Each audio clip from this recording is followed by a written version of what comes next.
ദൈവ തിരുനാമം മഹത്വപ്പെടുമാറാകട്ടെ. കർത്താവിനാൽ ഏറെ സ്നേഹിക്കപ്പെടുന്ന ദൈവജനമേ, പരിശുദ്ധ നോമ്പിൻ്റെ പുണ്യനാളുകളിലാണ് നാം ആയിരിക്കുന്നത്.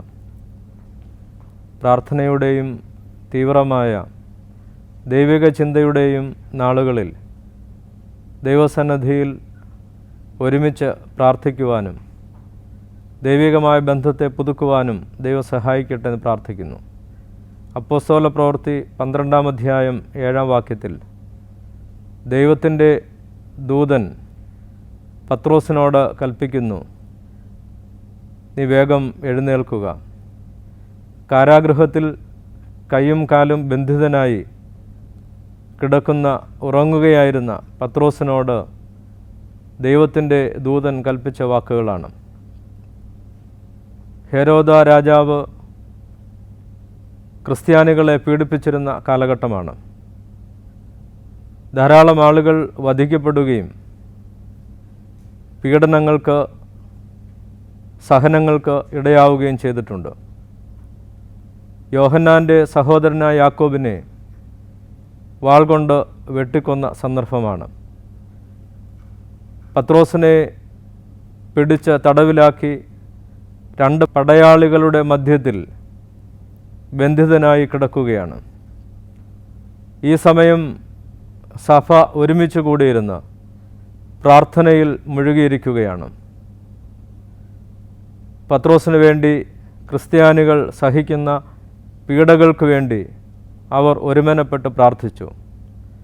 നമുക്കറിയാം, ആദിമസഭയിൽ വിശ്വാസ സമൂഹം കൂടി വന്ന് പ്രാർത്ഥന കഴിച്ചത് ഭവനങ്ങളിലായിരുന്നു. അവർ ഒരുമനപ്പെട്ട് പ്രാർത്ഥിച്ചും അപ്പം നുറുക്കിയും ദൈവത്തെ സ്തുതിച്ചും ആരാധിച്ചും അവരുടെ ആത്മീക ജീവിതത്തെ പടുത്തുയർത്തിയിരുന്നു. ഈ ഒരു സന്ദർഭത്തിലാണ്, ഈ ഒരു സാഹചര്യത്തിലാണ് ക്രിസ്ത്യാനികൾക്ക് നേരെ പീഡനങ്ങൾ ഉണ്ടാകുന്നത്. ആ ഒരു അവസരത്തിൽ തടവിലാക്കപ്പെട്ട പത്രോസിനെ ദൈവം തടവിൽ നിന്ന് രക്ഷിക്കുകയാണ്. അവനായിരുന്ന കാരാഗൃഹത്തിൽ ഇരുളറയിൽ വലിയൊരു പ്രകാശം ഉദിക്കുകയാണ്. പെട്ടെന്ന് ഒരു ദൂതൻ പ്രത്യക്ഷനാകുന്നു. അവൻ്റെ തോളിൽ തട്ടി പത്രോസിനോട് പറയുന്നു, നീ വേഗം എഴുന്നേൽക്കുക, നിൻ്റെ അരമുറുക്കുക, നിൻ്റെ ചെരുപ്പ് വേഗത്തിൽ അണിയുക.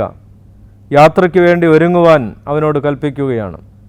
അവൻ്റെ ബന്ധനങ്ങൾ, അവൻ്റെ കയ്യിലെയും കാലിലെയും ചങ്ങലകൾ അഴിഞ്ഞു വീഴുകയാണ്.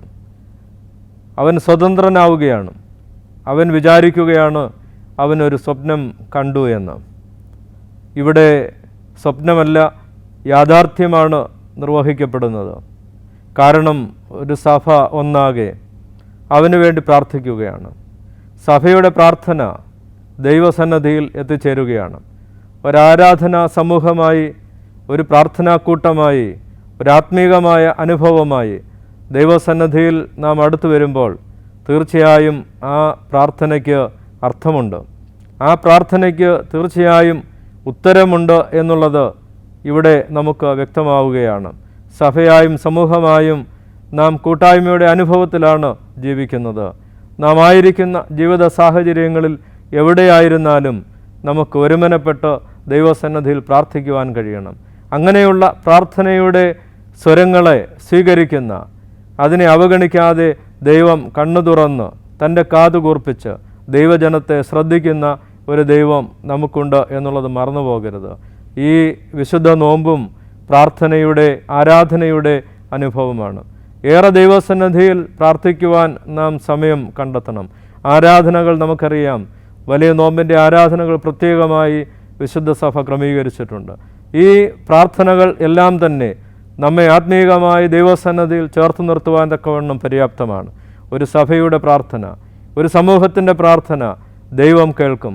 ഏത് ബന്ധനത്തിൽ നിന്നും, ഏത് കഠിനമായ കാരാഗൃഹത്തിൻ്റെ അനുഭവത്തിൽ നിന്നും നമ്മെ മോചിപ്പിക്കുവാൻ പര്യാപ്തമാണ് നമ്മുടെ സഭയുടെ പ്രാർത്ഥന.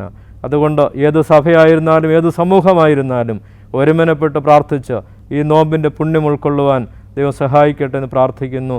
ദൈവം അനുഗ്രഹിക്കട്ടെ.